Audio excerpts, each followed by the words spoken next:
کیا اگر کوئی انسان حالت وضو میں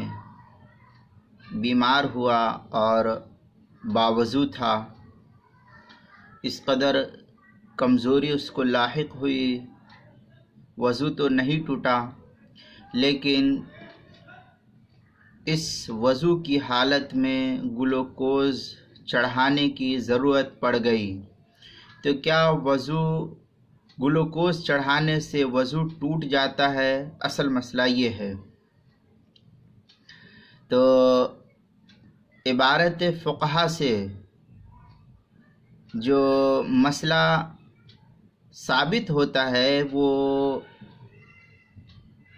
اس طریقے سے کہ گلوکوز آج کل جو ہاسپٹلوں کے اندر موجود ہے اور ہر جگہ کمزوری کی بنا پر پانی کی شکل میں چڑھایا جاتا ہے، تو گلوکوز کی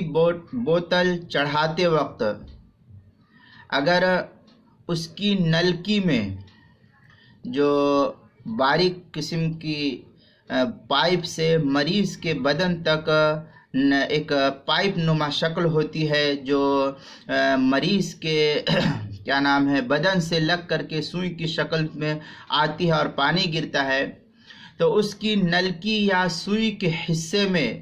مریض کے جسم سے خون آ جائے تو اس صورت میں مریض کے جسم سے سوئی میں یا سوئی کے نلکے میں خون آ جانے کی وجہ سے مریض کا وضو ٹوٹ جائے گا۔ اور اگر ایسا نہیں ہے، خون رگ سے اوپر بالکل نہیں آیا، جو ہی انجیکشن کا جو بوتل کی انجیکشن اور پائپ لائن تھی وہ مریض کے بدن میں داخل کیا اور خون بالکل نہیں آیا، تو اس صورت میں بالکل خون نہ آنے کی صورت میں وضو باقی رہے گا، اس میں کوئی حرج نہیں۔ اور اگر خون رک جائے، اوپر نہ آئے، تو وضو نہیں ٹوٹے گا، بلکہ صرف گلوکوز کا پانی اندر جاتا رہے تو اس سے کوئی حرج نہیں، وضو نہیں ٹوٹے گا۔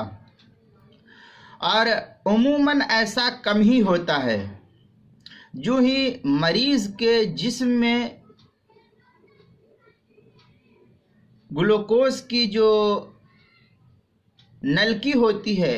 سوئی کی شکل میں لگایا جاتا ہے تو فوراً انسان کے جسم سے خون باہر آ جاتا ہے۔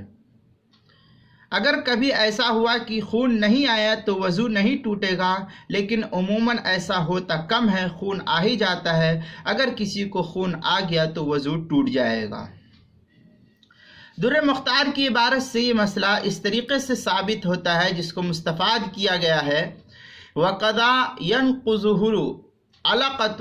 مَصَّتْ عُضْوًا وَامْتَلَأَتْ مِنَ الدَّمِ وَمِثْلِهَا الْقِرَاج إِنْ كَانَ كَبِيرًا لِأَنَّهُ حِينَئِذٍ يَخْرُجُ مِنْهُ دَمٌ مَصْفُوحٌ سَائِلٌ وغیرہ عبارت نقل کی ہے در مختار، جو بیروت کا چھپا ہوا نسخہ اس کی پہلی جلد 241 صفحے پر، اور زکریہ بک ڈیپو دیوبند کا ہندی نسخہ اس کی پہلی جلد 268 صفحے پر ہے۔ اسی طریقے سے فتاوی ہند کے اندر پہلی جلد صفحہ 11 پر اس کو نقل کیا ہے۔ کتاب المسائل اس کی پہلی جلد صفحہ 161 پر اس مسئلے کو نقل کیا، لہذا گلوکوز کے چڑھانے کی شکل میں اگر خون نلکی میں آیا تو وضو ٹوٹ جائے گا، اور خون بالکل نہیں نکلا تو وضو نہیں ٹوٹے گا۔